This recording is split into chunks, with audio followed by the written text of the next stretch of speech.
Part 3। मिठाई वाला। भगवती प्रसाद वाजपेयी। बहुत ही मीठे स्वरों के साथ वह गलियों में घूमता हुआ कहता, बच्चों को बहलाने वाला, खिलौने वाला। इस अधूरे वाक्य को वह ऐसे विचित्र किंतु मादक मधुर ढंग से गाकर कहता कि सुनने वाले एक बार अस्थिर हो उठते। उसके स्नेहाभिषिक्त कंठ से फूटा हुआ गान सुनकर निकट के मकानों में हलचल मच जाती। छोटे छोटे बच्चों को अपनी गोद में लिए युवतियां चिकों को उठाकर छज्जों पर नीचे झांकने लगती। गलियों और उनके अंतर्व्यापी छोटे छोटे उद्यानों में खेलते और इठलाते हुए बच्चों का झुंड उसे घेर लेता और तब वह खिलौने वाला वहीं बैठकर खिलौने की पेटी खोल देता। बच्चे खिलौने देखकर पुलकित हो उठते। वे पैसे लाकर खिलौने का मोल भाव करने लगते। पूछते, इच्छका दाम क्या है? ऑल इच्छका, ऑल इच्छका। खिलौने वाला बच्चों को देखता और उनकी नन्ही नन्ही उंगलियों से पैसे ले लेता और बच्चों के इच्छानुसार उन्हें खिलौने दे देता। खिलौने लेकर फिर बच्चे उछलने कूदने लगते और तब फिर खिलौने वाला उसी प्रकार गाकर कहता, बच्चों को बहलाने वाला, खिलौने वाला। सागर की हिलों की भांति उसका यह मादक गान गली भर के मकानों में इस ओर से उस ओर तक लहराता हुआ पहुंचता और खिलौने वाला आगे बढ़ जाता। राय विजय बहादुर के बच्चे भी एक दिन खिलौने लेकर घर आए। वे दो बच्चे थे, चुन्नू और मुन्नू। चुन्नू जब खिलौने ले आया तो बोला, मेला घोला कैचा छंदल है। मुन्नू बोला, ऑल देखो, मेला कैचा छुदल है। दोनों अपने हाथी घोड़े लेकर घर भर में उछलने लगे। इन बच्चों की माँ रोहिणी कुछ देर तक खड़े खड़े उनका खेल निरीखती रही। अंत में दोनों बच्चों को बुलाकर उसने पूछा, अरे ओ चुन्नू मुन्नू, ये खिलौने तुमने कितने में लिए हैं? मुन्नू बोला, 2 पैसे में। खिलौने वाला दे गया है। रोहिणी सोचने लगी, इतने सस्ते कैसे दे गया है, कैसे दे गया है, यह तो वही जाने, लेकिन दे तो गया ही है, इतना तो निश्चय है। एक जरा सी बात ठहरी। रोहिणी अपने काम में लग गई। फिर कभी उसे इस पर विचार करने की आवश्यकता भी भला क्यों पड़ती। 6 महीने बाद नगर भर में 2-4 दिनों से एक मुरली वाले के आने का समाचार फैल गया। लोग कहने लगे, भाई वाह, मुरली बजाने में वह एक ही उस्ताद है। मुरली बजाकर, गाना सुनाकर वह मुरली बेचता भी है, सो भी 2-2 पैसे में। भला इसमें उसे क्या मिलता होगा? मेहनत भी तो न आती होगी। एक व्यक्ति ने पूछ लिया, कैसा है वह मुरली वाला? मैंने तो उसे नहीं देखा। उत्तर मिला, उम्र तो उसकी अभी अधिक न होगी, यही 30-32 का होगा। दुबला पतला गोरा युवक है। बीकानेरी रंगीन साफा बांधता है। वही तो नहीं जो पहले खिलौने बेचा करता था। क्या वह पहले खिलौने भी बेचा करता था? हाँ, जो आकार प्रकार तुमने बतलाया, उसी प्रकार का वह भी था। तो वही होगा। पर भई, है वह एक उस्ताद। प्रतिदिन इसी प्रकार उस मुरली वाले की चर्चा होती। प्रतिदिन नगर की प्रत्येक गली में उसका मादक मृदुल स्वर सुनाई पड़ता। बच्चों को बहलाने वाला, मुरलिया वाला। रोहिणी ने भी मुरली वाले का यह स्वर सुना। तुरंत ही उसे खिलौने वाले का स्मरण हो आया। उसने मन ही मन कहा, खिलौने वाला भी इसी तरह गा गाकर खिलौने बेचा करता था। रोहिणी उठकर अपने पति विजय बाबू के पास गई, जरा उस मुरली वाले को बुलाओ तो चुन्नू मुन्नू के लिए ले लूं। क्या पता यह फिर इधर आए ना आए, वे भी जान पड़ता है, पार्क में खेलने निकल गए हैं। विजय बाबू एक समाचार पत्र पढ़ रहे थे। उसी तरह उसे लिए हुए वे दरवाजे पर आकर मुरली वाले से बोले, क्यों भाई, किस तरह देते हो मुरली? किसी की टोपी गली में गिर पड़ी, किसी का जूता पार्क में ही छूट गया, और किसी की सोथनी पाजामा ही ढीली होकर लटक आई है। इस तरह दौड़ते हाँफते हुए बच्चों का झुंड आ पहुंचा। एक स्वर से सब बोल उठे, अम्बी लेंदे मुल्ली और अम्बी लेंदे मुल्ली। मुरली वाला हर्ष से गदगद हो उठा। बोला, सबको देंगे भैया, लेकिन जरा रुको, ठहरो, एक एक को देने दो। अभी इतनी जल्दी हम कहीं लौट थोड़े ही जाएंगे। बेचने तो आए ही हैं और हैं भी इस समय मेरे पास 1-2 नहीं, पूरी 57। हाँ बाबूजी, क्या पूछा था आपने? कितने में दी? दी तो वैसे 3-3 पैसे के हिसाब से हैं, पर आपको 2-2 पैसे में ही दे दूंगा। विजय बाबू भीतर बाहर दोनों रूपों में मुस्कुरा दिए। मन ही मन कहने लगे, कैसा है, देता तो सबको इसी भाव से है, पर मुझ पर उल्टा एहसान लाद रहा है। फिर बोले, तुम लोगों की झूठ बोलने की आदत होती है। देते होगे सभी को 2-2 पैसे में, पर एहसान का बोझा मेरे ही ऊपर लाद रहे हो। मुरलीवाला एकदम अप्रतिभ हो उठा। बोला, आपको क्या पता बाबूजी की इनकी असली लागत क्या है। यह तो ग्राहकों का दस्तूर होता है कि दुकानदार चाहे हानि उठाकर चीज क्यों न बेचे, पर ग्राहक यही समझते हैं दुकानदार मुझे लूट रहा है। आप भला काहे को विश्वास करेंगे। लेकिन सच पूछिए तो बाबूजी, असली दाम 2 ही पैसा है। आप कहीं से 2 पैसे में यह मुरली नहीं पा सकते। मैंने तो पूरी 1000 बनवाई थी, तब मुझे इस भाव पड़ी है। विजय बाबू बोले, अच्छा, मुझे ज्यादा वक्त नहीं, जल्दी से 2 ठो निकाल दो। 2 मुरलियां लेकर विजय बाबू फिर मकान के भीतर पहुंच गए।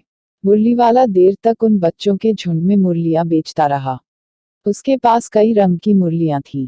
बच्चे जो रंग पसंद करते, मुरलीवाला उसी रंग की मुरली निकाल देता। यह बड़ी अच्छी मुरली है, तुम यही ले लो बाबू। राजा बाबू, तुम्हारे लायक तो बस यह है। हाँ भैये, तुमको वही देंगे। ये लो। तुमको वैसी न चाहिए।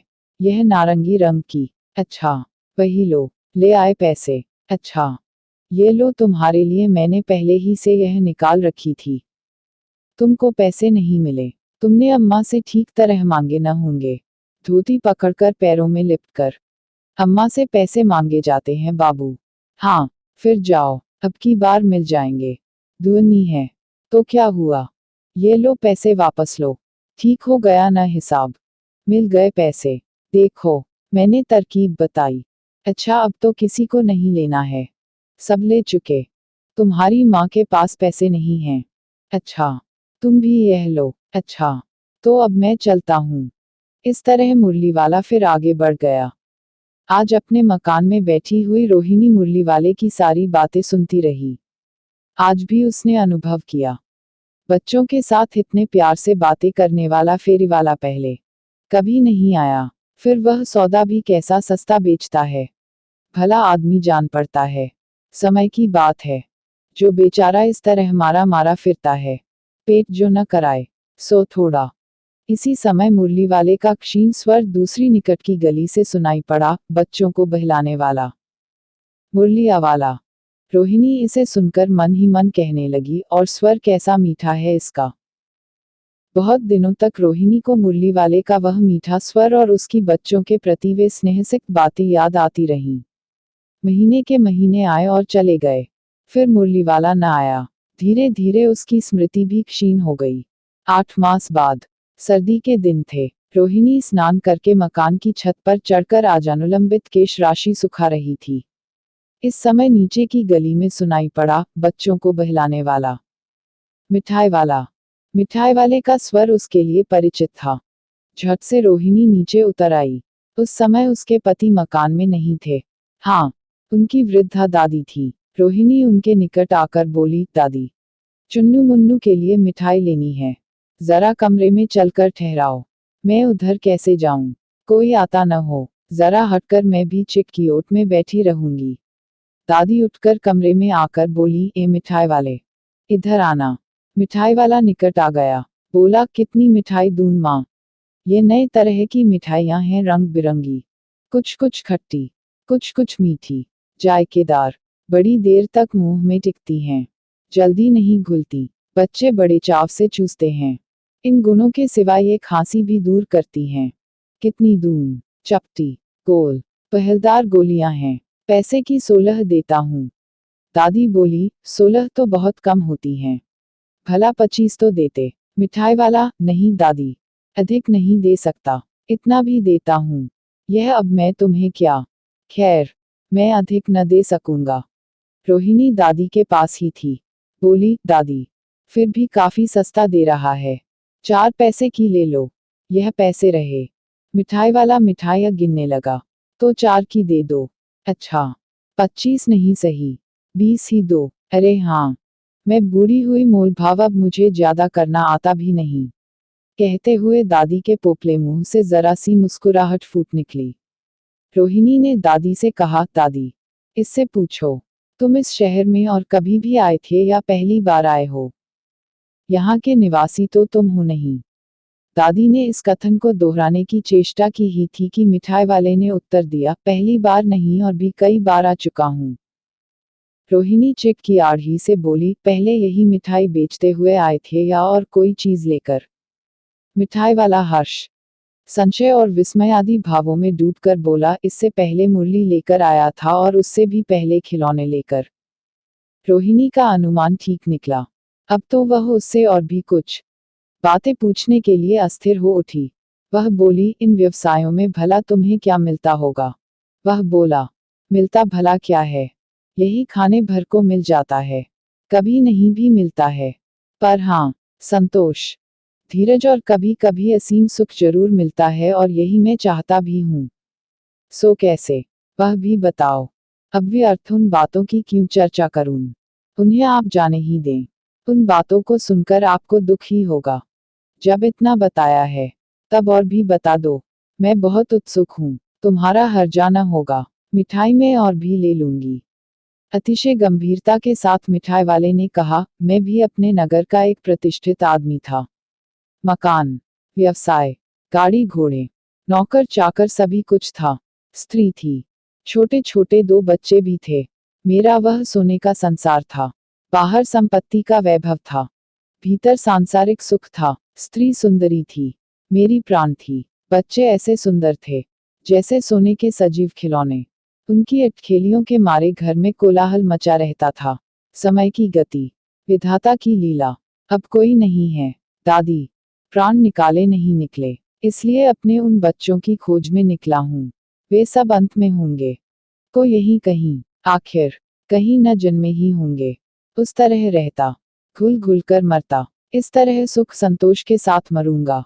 इस तरह के जीवन में कभी कभी अपने उन बच्चों की एक झलक सी मिल जाती है। ऐसा जान पड़ता है जैसे वे इन्हीं में उछल उछल कर हंस खेल रहे हैं। पैसों की कमी थोड़े ही है, आपकी दया से पैसे तो काफी हैं। जो नहीं है, इस तरह उसी को पा जाता हूँ। रोहिणी ने अब मिठाई वाले की ओर देखा, उसकी आंखें आंसुओं से तर हैं। इसी समय चुन्नू मुन्नू आ गए। रोहिणी से लिपटकर उसका आंचल पकड़कर बोले, अम्मा, मिठाई मुझसे लो। यह कहकर तत्काल कागज की 2 पुड़ियां मिठाइयों से भरी मिठाई वाले ने चुन्नू मुन्नू को दे दी। रोहिणी ने भीतर से पैसे फेंक दिए। मिठाई वाले ने पेटी उठाई और कहा, अब इस बार ये पैसे न लूंगा। दादी बोली, अरे अरे, नन्ना अपने पैसे लिए जा भाई। तब तक आगे फिर सुनाई पड़ा उसी प्रकार मादक मृदुल स्वर में, बच्चों को बहलाने वाला मिठाई वाला। प्रस्तुत कहानी में फेरी वाला कभी मिठाई वाला, कभी खिलौने वाला तो कभी मुरली वाला बनकर मोहल्ले में आता है। अपने दुख को भुलाने के लिए मोहल्ले के बच्चों को प्यार और लोगों को खुशी देने का प्रयास करता है।